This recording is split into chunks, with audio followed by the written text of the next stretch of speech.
KT 소액 결제 침해 사태가 서울 서초구 동작구, 경기 고양시 일산 동구 등에서도 발생한 것으로 알려진 21일 서울의 한 KT 매장 앞을 시민들이 지나가고 있다.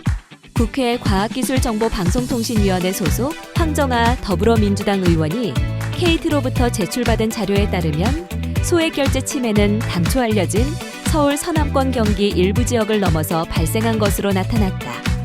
뉴스1 무단 소액 결제 사태로 한바탕 난리가 난 KT가 가입자 개인정보를 관리하는 서버마저 해커들에게 침탈당했다. KT는 서버 침해 사실을 확인하고도 심지어 사흘이나 침묵한 것으로 드러났다. KT와 당국 모두 금전 피해 규모는 물론 어떤 고객 정보가 얼마나 유실됐는지 가늠조차 못하고 있다.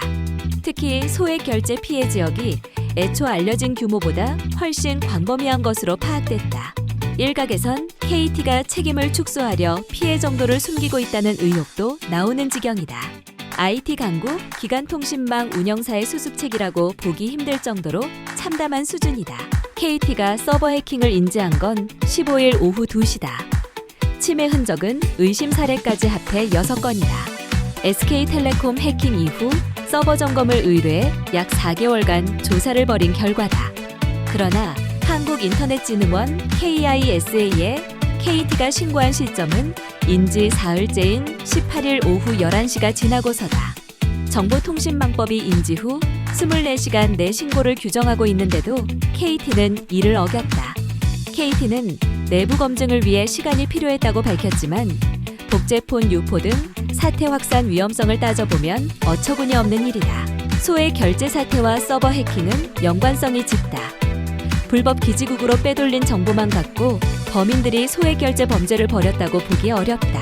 이들과 연결된 해커들이 먼저 서버를 침해해 대량 확보한 개인정보를 제공했을 가능성이 크다. 따라서 무엇보다 신속 정확한 수사 대상 파악이 먼저 이뤄져야 했다.